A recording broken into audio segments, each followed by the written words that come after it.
Okay, so it begins. Hello, everyone. Welcome to tonight's episode. The title of tonight's episode is The Winds of Changing Manifestation. And I would like to talk about a sort of approach, and I guess it's a way of, it's a certain unique model towards what we consider life and death. The winds of changing manifestation. Recently, believe it or not, a couple days ago, I had a very intense experience, a very life changing experience. Something so chaotic was happening for me that it was,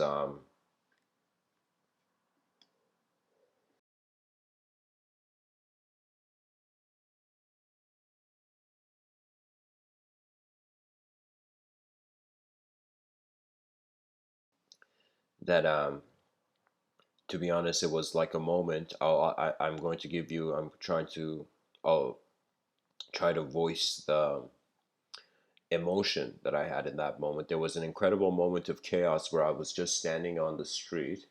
Something intense was happening, like actually. And in that moment, I felt as if a wind hit my soul. Now, what I mean by that is that that's another way of saying I felt my mind move in a way I had never seen it before.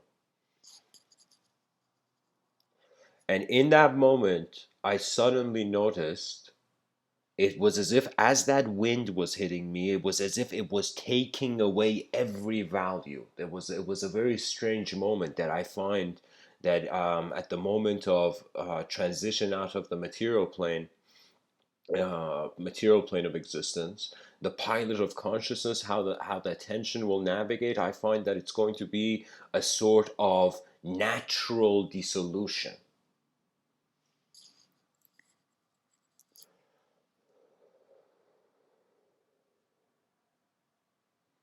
It was a moment for me where I felt a wind was hitting my moment of being, and I noticed how truly empty handed the person is. This is why inner peace, actually, there is no outer remedy for it, to be honest. You have to at some point acknowledge what is and what at some point will not be. And then I think the person's values arise. I remember my grandfather saying something. Of course, it's ancient, you can say it's part of Abrahamic wisdom, know thyself. He told me a person who knows himself, in some sense, knows life. And it's a very profound statement, because what is that knowing thyself? What is that self that we are knowing? At first, that self appears as an idea. That idea, every day we wake up, change. As years pass by, our bodies change. So the bodies and the ideologies within these bodies, navigating, maneuvering these bodies, change. You know, and I find that, of course, I chose the winds of changing manifestation because the wind is a divine sign for me. Since my youth, it has been a sort of animative force. Whenever it's as if it's sometimes the world dance shows you dance moves that you've never seen, and sometimes you show the world dance moves the world has never seen. You know, what I mean by that is that the nature of the outer reality sometimes moves much quicker than the inner reality, so the inner reality gets defined by the external. But sometimes the inner reality can move so quick and be more animated than the external. So in some sense, the external will be seen to be lifeless. The internal will be seen with filled with life. The opposite way would be the internal is filled with life and externality is lifeless. That means on some level, regardless of how much, you know, I love a person. If I choose to see only matter, it's as if I am atoms hugging atoms. It's like atoms are hugging atoms. So the world is much more, I find, sophisticated, and especially as we evolve, and I find humanity to be kind of this journey of the exploration of the next great tool. What does that mean? That means in the back of our subconscious, I find every human being knows. It's just so common sense, the subconscious has assumed it, that if nobody was here on this planet, you would be the last person on this planet. Now, I want you to, for 1 second, fathom that loneliness, fathom the explorer's will. Do you understand? There's some part of all explorations in the world that have been done by great people, by great beings, that has never gone acknowledged. It's the hidden parts of their glory that only their eyes see, and those who are authorized to see through their eyes. And when I say authorized, don't make the cosmos into a rule book, or it will slam down on you.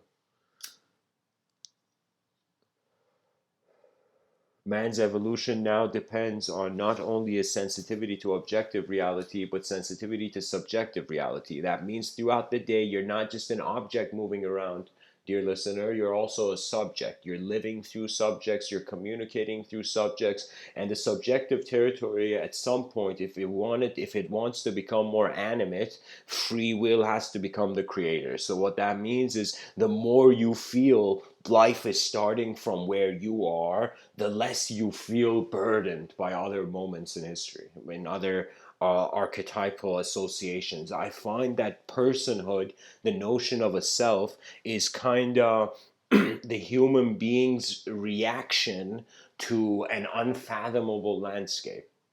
I find that it is nature's hand sculpting the eyes of man.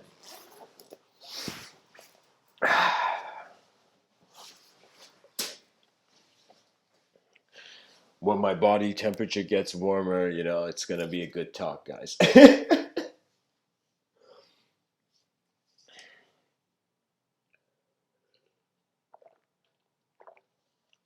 It is the battle between the child of the moment,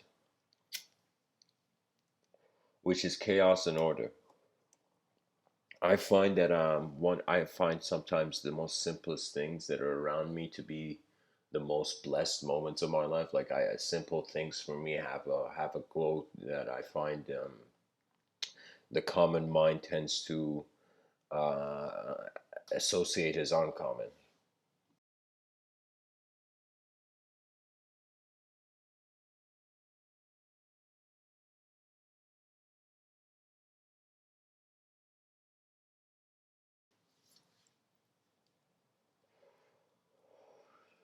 I was given a talk in 2014, and I'll never forget it. It was a kind of strange period of my life where I would at night experience collective environments, and in the day experience collective environments, and at night kind of have this solo time.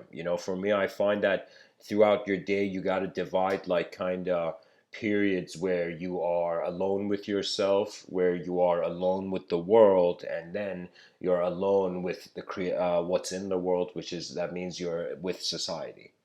You see, it's like we have opened our eyes from the beginning, and people forget that when they try to copy the past. After some point, I find concentration breeds innovation. Anything that becomes single pointed in your attention, eventually either the inner reality will have, the subjective realm will get animated quicker, or the objective realm. What does that mean, guys? That means here's a perfect metaphor. I just came like it came to me right now. That imagine right now my foot is on a ground. It's on a surface. Okay, it's on the. Let's say I'm standing on the surface of the earth. I'm in a building, but I'm saying like imagine if I imagine if I was standing on the surface of the earth. Okay, so in that moment, I could not even decide to move unless the ground changed slower than the movement of my feet. That means it's as if the surface of the earth was changing so quickly, it in some sense it's like there would be nowhere for our feet to go on. Do you know? It would kind of be like trying to step on lava.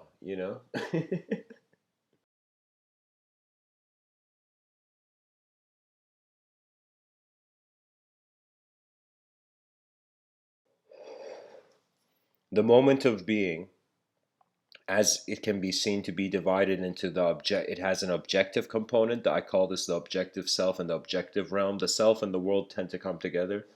in how I view it. And then there's the objective, and then there's the subjective component to the moment. Now the subjective of the component, bunch of things people should know. It hasn't been studied as much. Language was sparked like fire. That means language is hollow. We might not know anything, like Jon Snow in Game of Thrones in that season 3 kind of special, you know. So what that means is, here are the challenges. We don't know what the mind is. We don't know if language is hollow or not. And even if we did have access to the ultimate knowledge, what would that imply of the edge of power? Because let me tell you, power gets bored of its games. This is why it has a kind of devouring nature. You know, when it's kind of like in chess when the a person suddenly finds a way to be on the offensive. You know, and suddenly it's like from a defensive state of mind comes an offense, comes an attack. You know, and when I say this attack, of course, I'm kind of bringing chess into this. But what I'm saying is that it's a sort of action and attitude towards the world. The Stoics understood this. Marcus Aurelius, who I consider him to be, you know, the Buddha of Greece.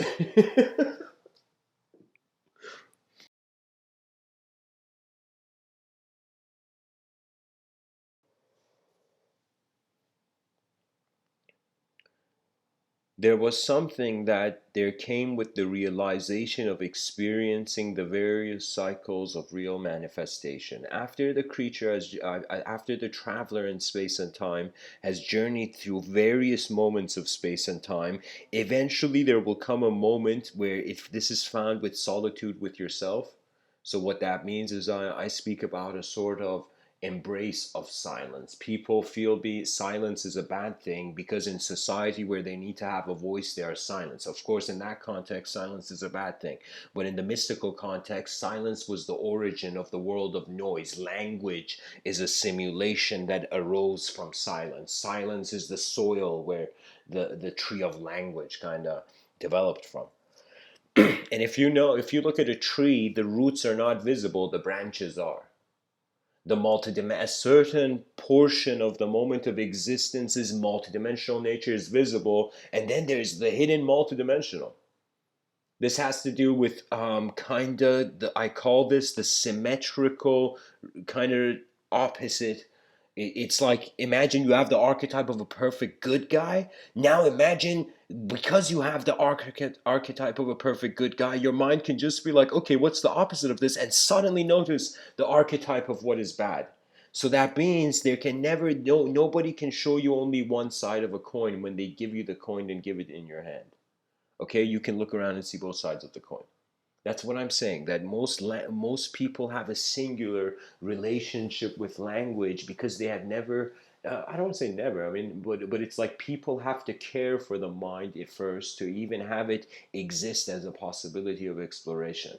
Here's the challenge: we are moving into greater levels of responsibility as a species. This is what, in some sense, evolution is, civilization is. We're becoming civilized. It was animalistic, unconscious savageness, and at some point, one animal stopped being violent, and then another animal stopped, and eventually they found that enough of a peaceful environment where they could observe each other's actions without killing each other.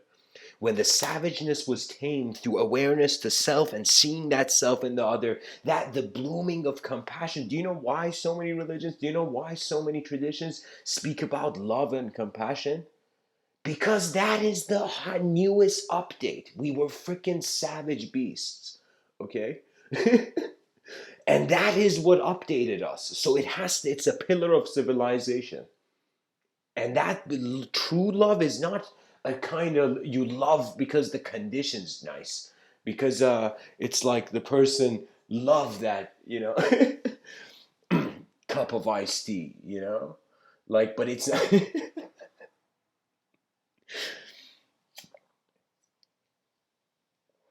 is the joy of service. I remember kind of seeing many, of course, for me, Japan is, they are at the frontier of the greatest storytellers in the world. I can't tell you how much we are like every person from a nation, every person from anywhere is a living ambassador of the experiences they have walked through.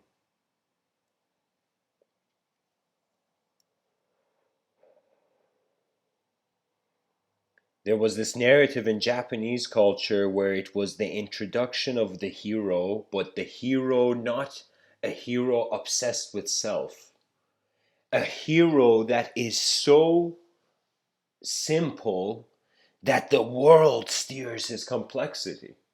Because I tried touching the fruit of the gods.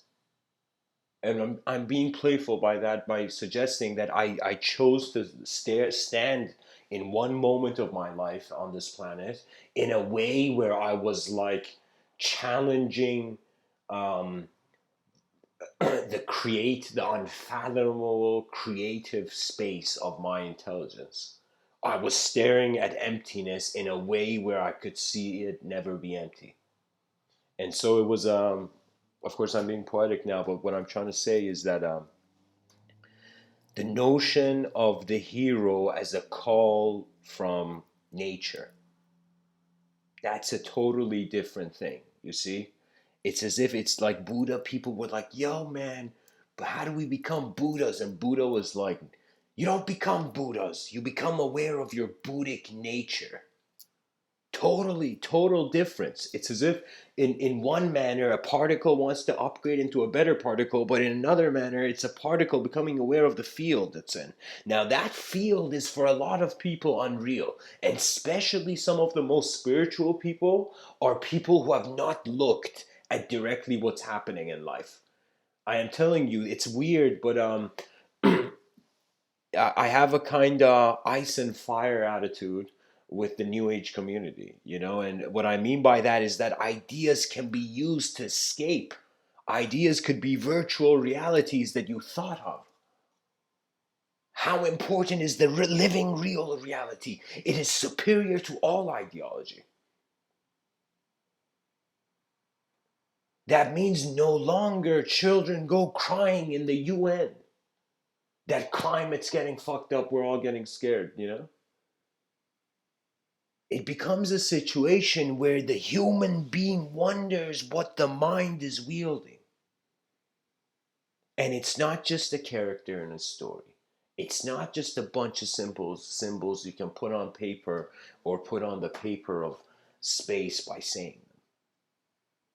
Let me tell you, this life has, there are moments where the known moves the unknown, and there are moments when the unknown moves the known. And those moments when the unknown moves the known is not only the most exciting moments, but it is the moment when the ego frees itself by breaking itself, by seeing it is not the only one here. As if you thought you were a god of your thoughts. And then came the voice of the presence of the being, you know? That means my perception was like, okay, I'm just this objective thing in the mirror when I was really young. Okay? But then it went to a point where I am like, the phenomenology of this whole intelligence is a tiny percentage of what is truly here. As if no, suddenly all I'm telling you guys, I have declared war on language sometimes with these talks. That means it's as if like it has to do with nature. Nature doesn't lie. That is why it continues.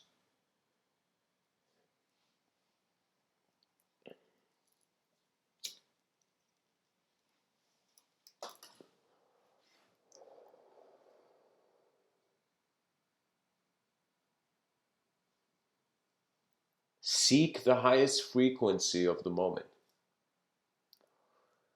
Your attention at first will be in the hands of the free will. So what does that mean? That means in a battlefield where various ideologies and kingdoms of ideologies are at war.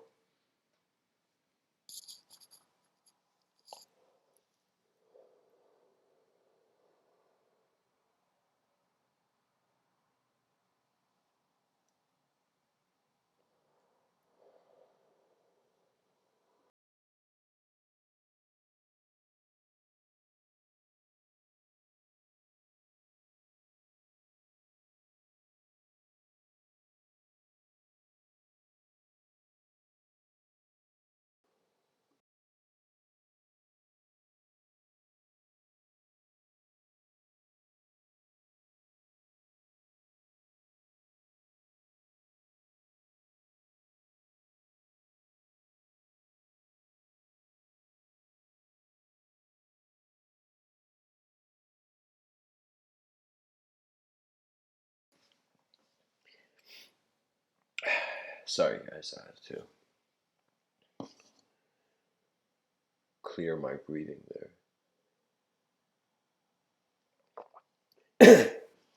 Excuse me.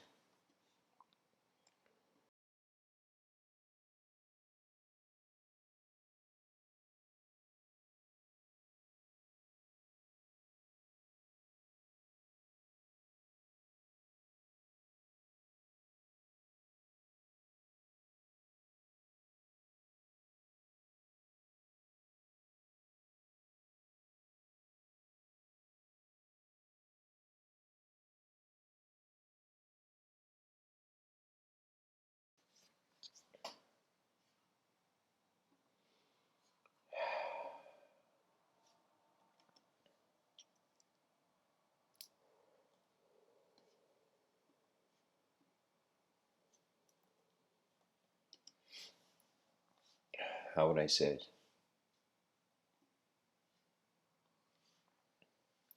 I find ourselves to be human civilization to be a candle. It doesn't, it has a lifetime. That means civilizations end. That's the ultimate surprise. All these human beings that have ever lived, you know, it's either you end or civilization ends. And what that means is the importance of the youth's egoic construct to be transformed, or another way of saying this is sacrifice. That means the attention is leaping from one set of how the universe has to be designed into another set, into another dynamic. And that wonder, when the unknown moves knowledge, there is no more teachings for you. Just follow the wilderness of your vision and you'll find your way.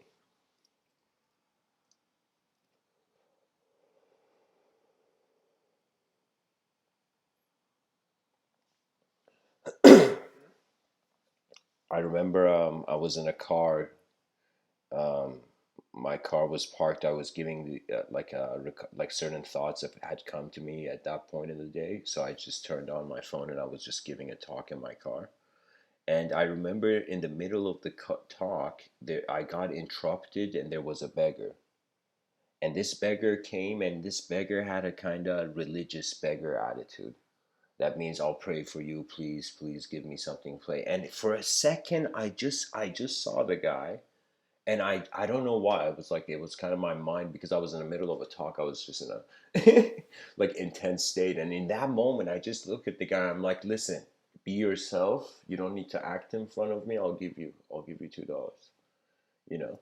And I gave him $2, and I told him, do you want to know what the, it was kind of weird. It was a weird vibe. Like, I told him, do you want to know what the secret to all of this is? I was so general.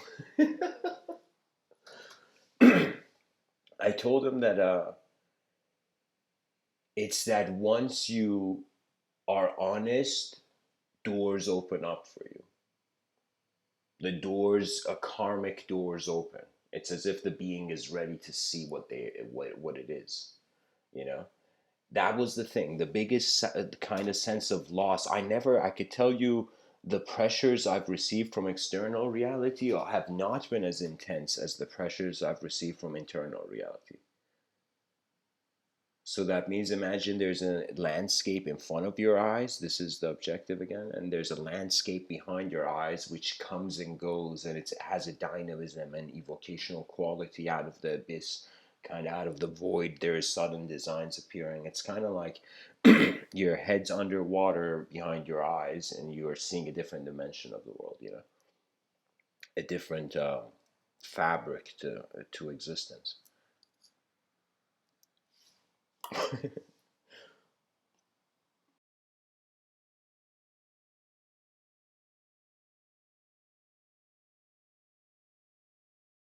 um,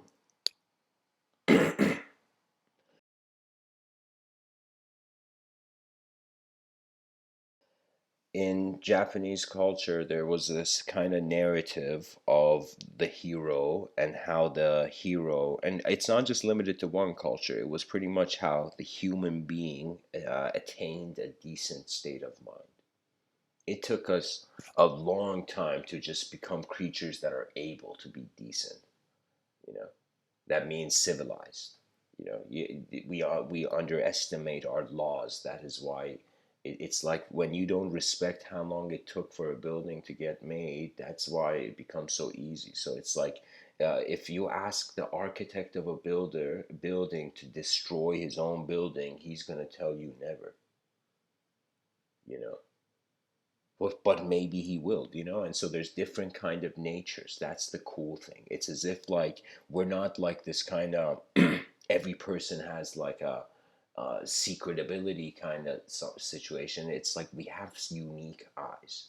Our unique eyes means that the way we look at the world is containing the world in a certain way. Now this container of meaning, what is its evolution? So I'm saying we wonder about the evolution of the mind and suddenly discover we were never thoughts beyond the language threshold. The language threshold is a concept I've developed to suggest it's an experience that cannot be put into language. It's beyond. Now, whether we ascribe the unknown dimensions or not.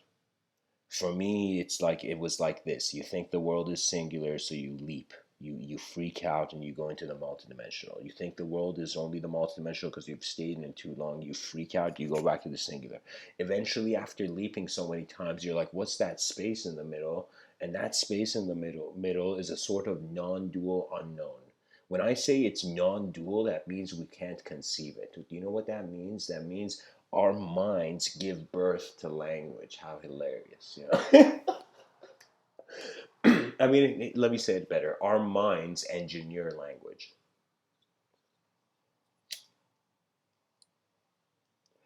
Or even better, our minds design language. If you kind of see it as a designer through the archetype of a designer, that would work.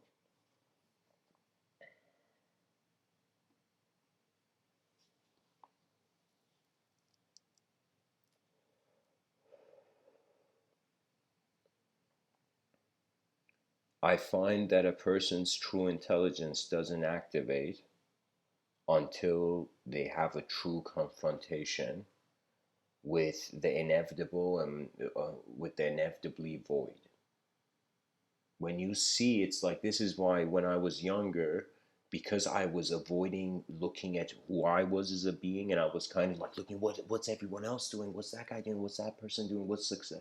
Well, it's like who's behaving successfully, like that, like kind of this like scanning frenzy for the right answer. Eventually, that mind reached its limits. The engine got overworked. And so it was as if I reached the limits of my technology. It was at first it was for the ego at that moment, for the self I was in that moment. It was a chaotic thing. It was a moment of realizing the truth. In the words of Socrates, the only true wisdom is to know that you know nothing, because that there is a life beyond that nothing, because that nothing is not nothing, you know. And people are like, "What are you speaking about? What do you talk? What do you mean, Mr. Within?" I'll be like, "Nothing."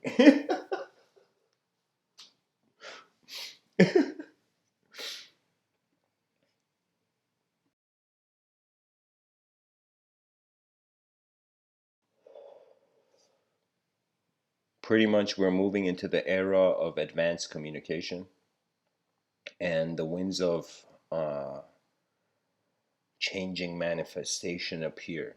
The winds of evolution move us all. It's as if where else? What's the most? What's like? Tell me, what is the most evolved state of an individual being? To just for the individual to be aware of their collective experience. So what it is here's the cool thing. We're not just human beings that are living in the same environments, neighborhood societies, you know.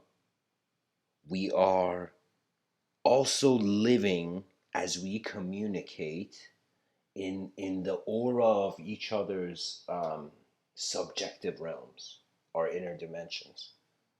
And so there was a danger. It's kind of like Friedrich Nietzsche gave a warning to mankind. He said, God is dead and man killed him. And some profound philosophers in history wondered, they're like, God is dead and man killed him? You know? It's like, what is man going to kill next? And that question, if you think about it, you will see it is matter trying to devour the freedom of the open mind.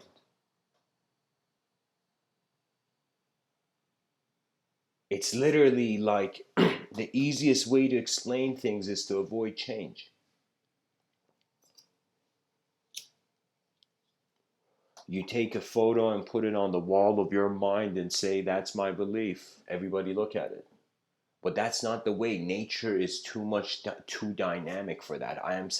My primary view is that we're not creatures of thought. We're creatures of attention. The thought is the content in the attention. The thought is the environment's doing. That means a part of your mind is nature moving. A part of your mind is the attention to nature moving. And so that's when it's like your own mind fascinates you. It's as if like you realize the technology you're given. You realize the Iron Man suit, that a field of intelligence is moving. It's as if there's no one in the Iron Man suit. It's energy before classification. It's unclassified energy.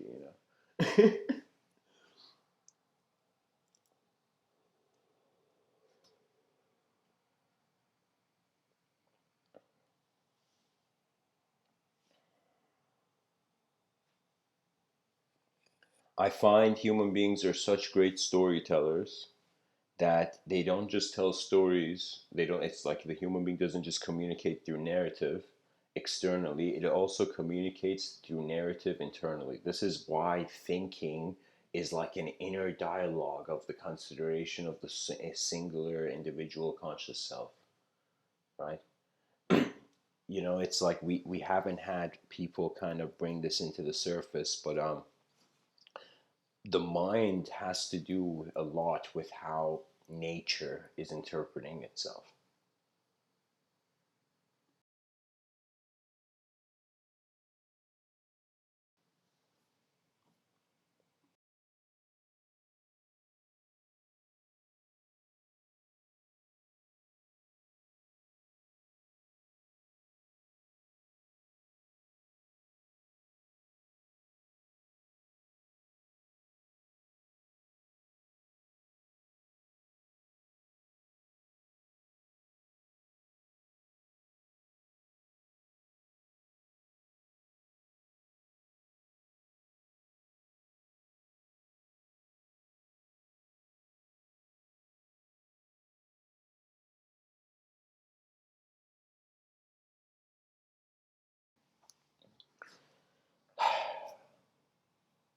I find that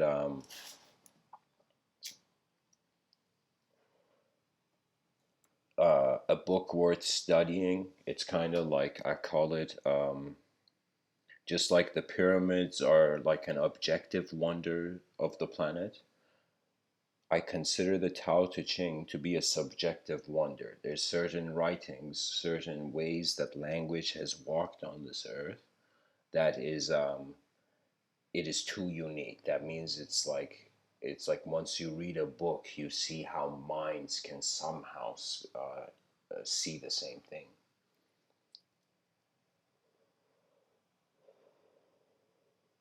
In the Tao Te Ching, there's a quote. It's one of I think it's the first principle. It says, "The Tao that could be spoken about is not the real Tao." And kind of something like, "He who knows does not say. He who says does not know." And I was confronted with these statements came into my mind very early on, and so I wondered about them. And eventually, I noticed something about the Tao that it surpassed, because it was an experiential truth, it surpassed any sort of relationship to a thought with it. That means I was no longer a philosopher. It's the death of the philosopher inside and just the raw presence of kind of that unknown collective field. And I call it field, but it's a field of movement. It's like the ways the mind is moving that are unfathomable to its lesser dimension. Like the inside sphere of the onion can't know what's on the outside, but is part of all of it. You see, man's mind is nature's next step. This is why it can be welcomed.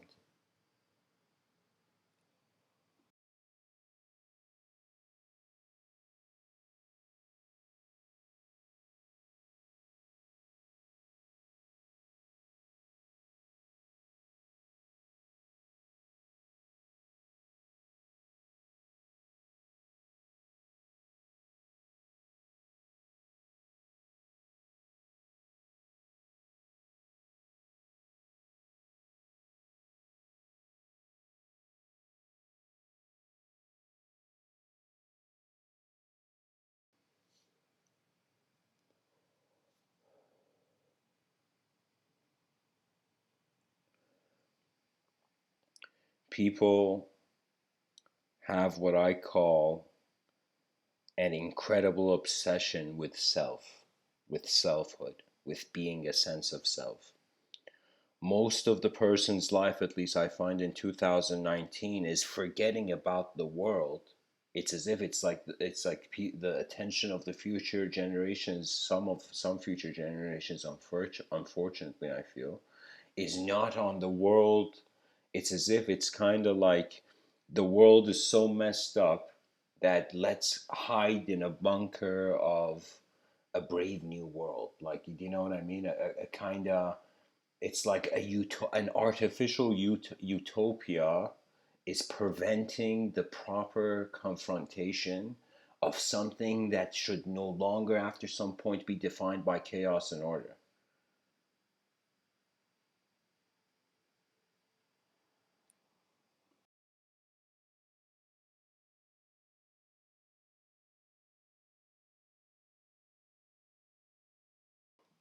When you live through fear and you confront the moment, that means all you got to do is fundamentally just a step towards something. In any moment, it's as if it doesn't matter what intention you see. It's kind of like, let me say it like this: the intentions matter, but it's pretty much about the vision. So right now, as I'm speaking to you, it's like I can't pilot this talk if I don't have a vision for the sky. It's like if I don't see in front of me, how can I speak of behind me? So there has to come some sort of certain realities the attributeless moment holds on to, But on some level, it has to do with Rene Descartes' mind-body dualism too. And so what that really means is that the mind is in its own dimension and the body is in its own dimension, you know. And so it's as if on one level, in behind our eyes, there is a sort of eternal sense of being, and in front of our eyes there's an incredibly temporary sense of being. And that's the thing that it's like I'm like, are you serious? Atoms are being me right now. And so it's fascinating because the elemental biological intelligence is a program. So it's as if I am already alive in a biological program. Even if in the future they want to make people into connect everybody's brain into computers, I find it's as if it's like that would just be another program in a long term, long scale, macrocosmic kind of philosophical viewpoint. It just becomes meaningless, the effort to live as an egoic construct. The thing is, like people, it's like it's kind of hilarious. It's like you have to put down the sword and shield rather than trying to master each after some point.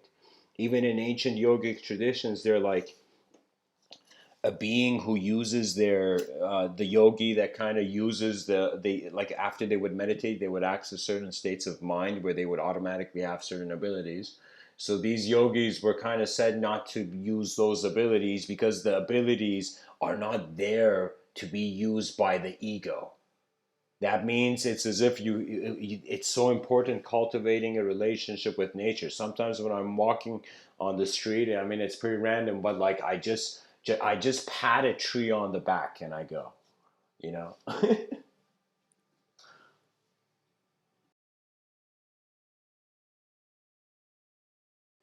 It's about as if you don't care about external nature, then eventually you're not going to care about the nature, the inner nature.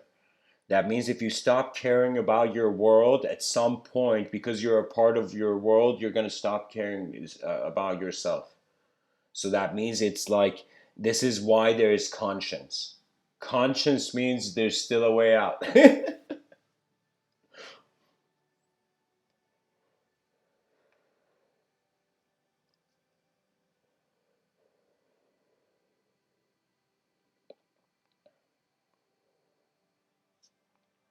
In one of my science fiction writings,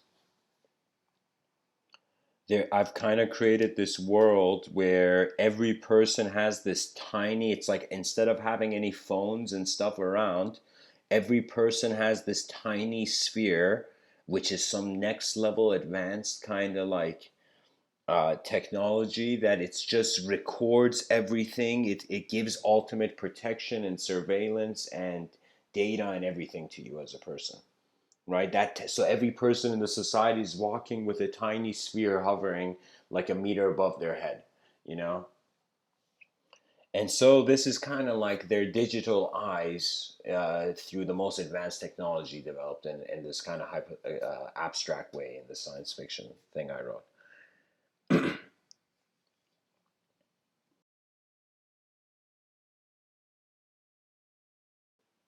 The thing is, civilization without artists will just become an efficient program. That's why it's like you can't just have efficiency in, you gotta also have vision in there. So efficient vision is kind of like those two words I bow to when I see those two words together, I bow. Because the efficient vision is literally the road of 8 billion creatures on a rock in the middle of nowhere, and we're so entertained by our toys, by our technological kind of simulations that it's as if we are forgetting what it meant to be a part of nature.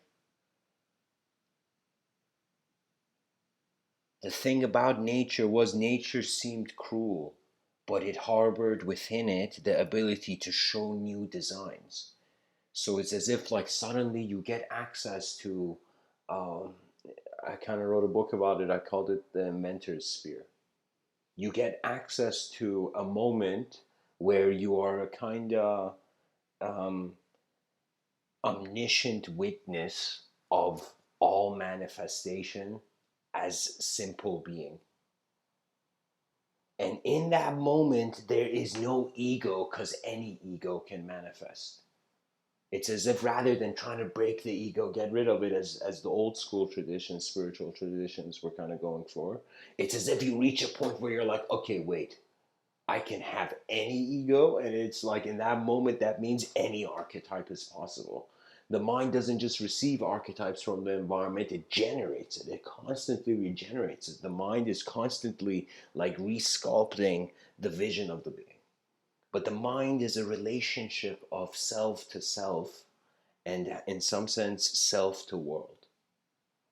The relationship the world has with us is unknown. It's as if you will meet so many people on this planet that you will never know how they looked at that moment. But that's the poetry of life. You know? That's the unknown. It's as if I noticed the easiest thing about confronting the unknown is that you have been since the beginning. It's just that when you forget the value of the new, you stop attempting. That means some people it's like they are internally enslaved. It doesn't have they could be the billionaires, but they're internally enslaved. Certain ideological patterns have defined them as a being. And these ideological patterns are not to be worshipped. It's as if why are you it's like It's like Michelangelo worshiping a statue he sculpted. And people are like, why are you worshiping that? It's like, that statue can't be your God. You created it. And imagine Michelangelo was like, I'm worshiping myself, man. Leave me alone.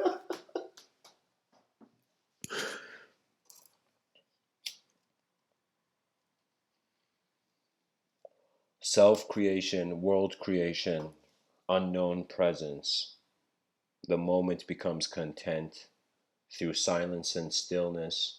There comes the ability of new design, momentum, and certain evocational rhythms. These evocational rhythms, by the novice, I find by the person who's not taking it seriously, misses them seriously, are immediately translated in the coolness of divine agencies. What that means is they suddenly allow their imagination to set up shop a sort of ideology pattern.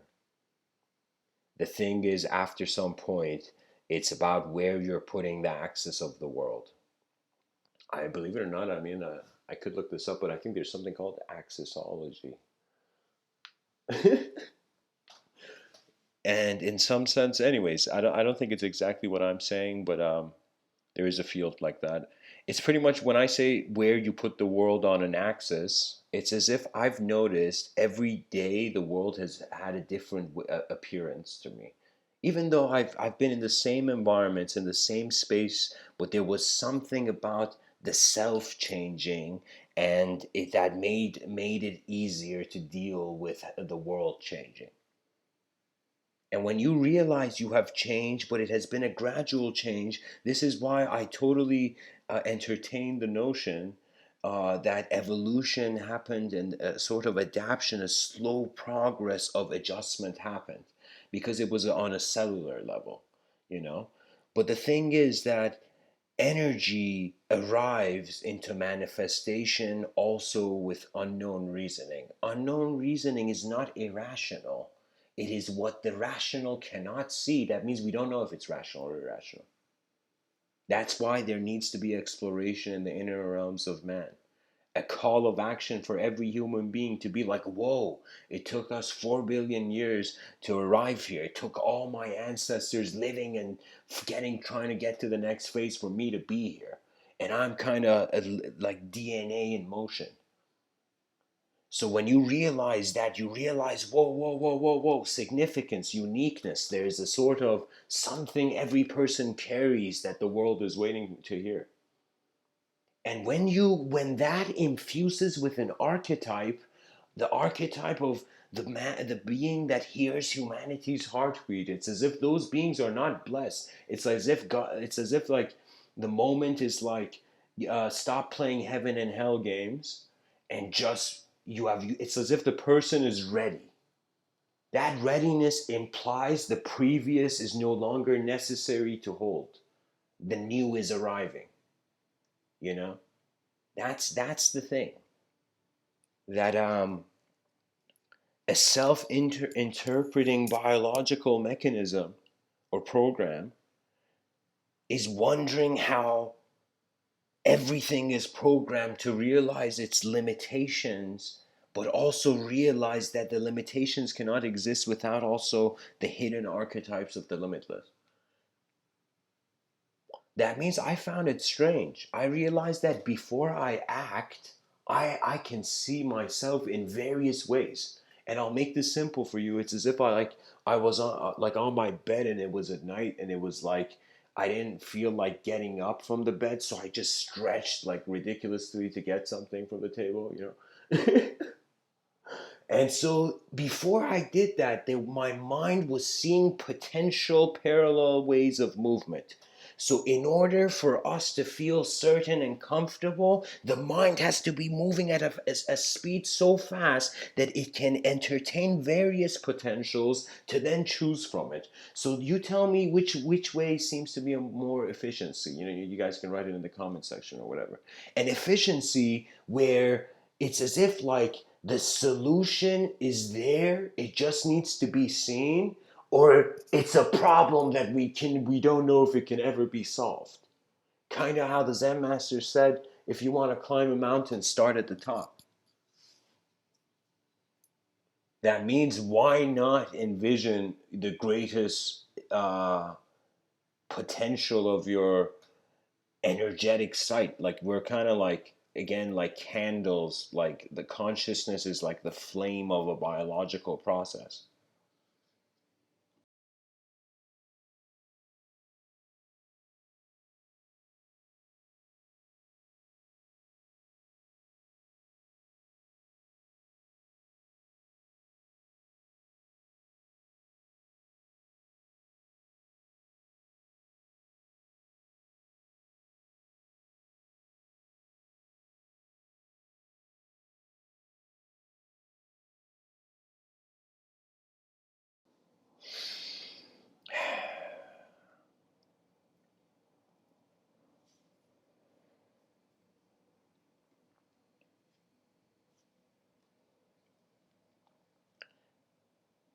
Evolution has meant self-awareness. Self-awareness in the expression of its free will means it has to take responsibility for something. Again, like the sword and shield mentality, I feel you have to use the sword and shield both throughout the day. You got to have moments where you're receiving from life, like 50% of the day you're receiving from life phenomena, you're watching, observing, navigating as the observer, and it's like 50% you can say you're like actually doing. So it's as if no longer the subjective realm is in concern. The objective realm has to move itself. The objective realm is like an imagined world that you have to actually move in order for it to change. It's like imagination that can only be directed with conscious action. It's given imagination, I say. Reality is given imagination. It's imagination that's just there. It's given. You don't have to imagine it, it's just there.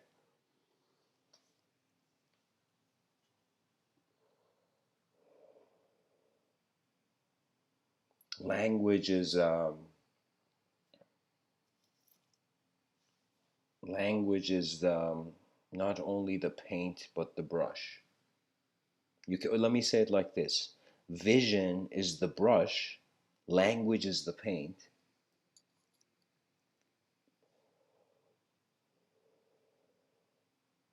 and the contentment with the presence of sight is the ultimate. That's the ultimate. It's not image oriented, it's not dualistic. It surpasses the stories of our species. It surpasses the next 10,000 years if we just language evolved ridiculously, because the language of our minds opens up the world again. That's the power of language. That's the power of speech. That was the power of, in some sense, in certain ancient Vedic traditions, there were notions of enlightened kings. Usually, we hear about kings who became like like evil conquerors. But the notion of an enlightened king, I always wondered about that archetype. And so the notion of the enlightened king was the king that was chosen by nature. That means rather than the king choosing to hold on to power like this shit's mine and pushing everybody back, it was as if the power was given first. It was as if the world made the king, that king. In one storyline, the king took the king crown. In another storyline, the king was given the crown. Given means environment has chosen the king, but taking means the king has chosen the king. It's the same kind of archetypal relationship with self. So the enlightened king was not the behavior of an individual. It was how our emotions harbor a relationship with our thoughts that comes to us as our values. These values are, I don't know how to say it, they are pillars behind the subjective realm.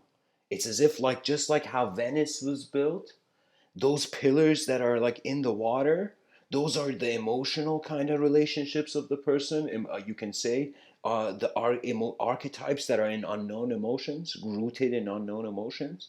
And then there is, in some sense, the city that is built,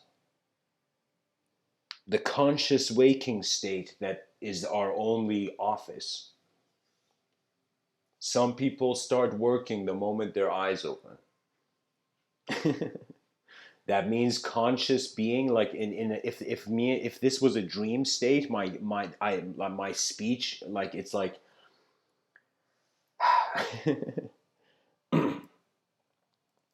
life is not a dream, but for some people it can be.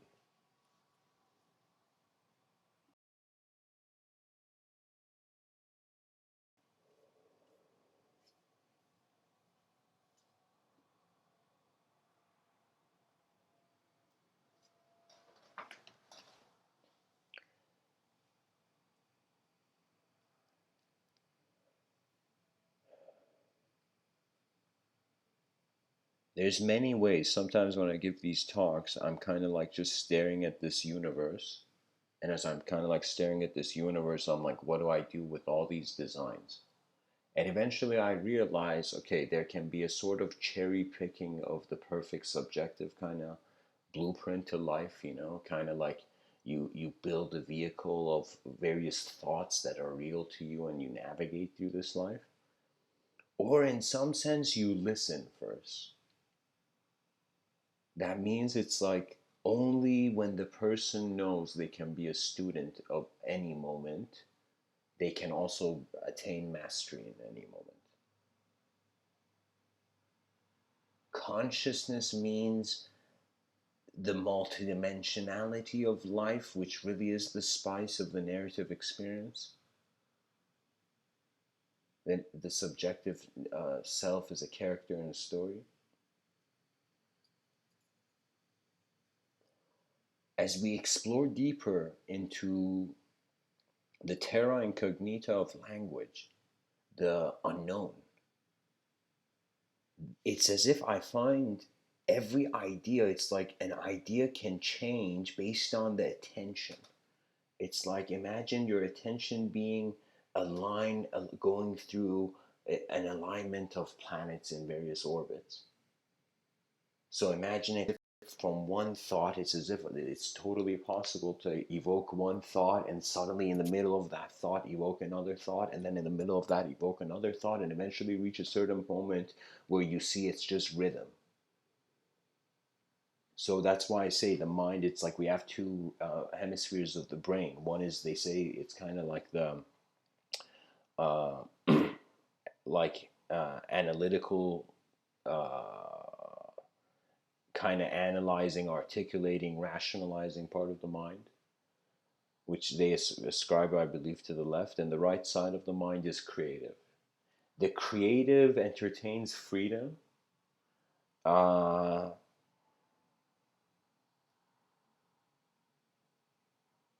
and the left hemisphere entertains discipline. Discipline has to do with objective reality. Freedom has to do with subjective reality.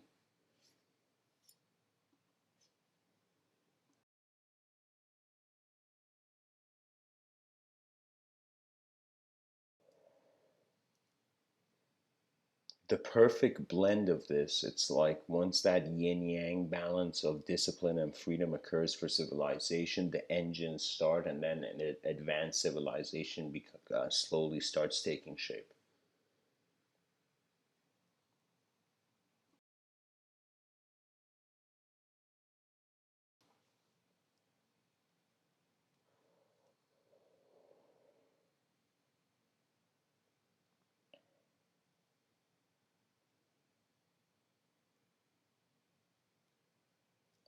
That experience I had, where I felt like a strange wind, it was like a karmic wind. It was literally a moment where I felt I could do nothing. And in that moment where I felt I could do nothing, there was a destruction. There was a destruction of the uh, hidden resistance of certain archetypes. As if certain moments in my life, I noticed I had kind of lost many battles, and then in these battles that I had lost, it was like a situation where um, a sort of subconscious, low, subconscious. It's like pretty much when you feel you don't deserve something, you don't attempt for it, so your intelligence goes on lockdown. So the person who feels they don't deserve to see things in let's say a sort of to wonder about the unconscious, as Carl Jung would,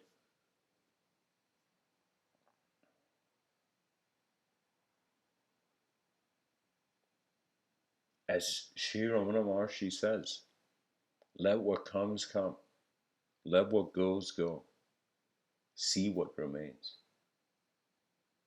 And what remains is the seer of thought. And that is where it all began as well. So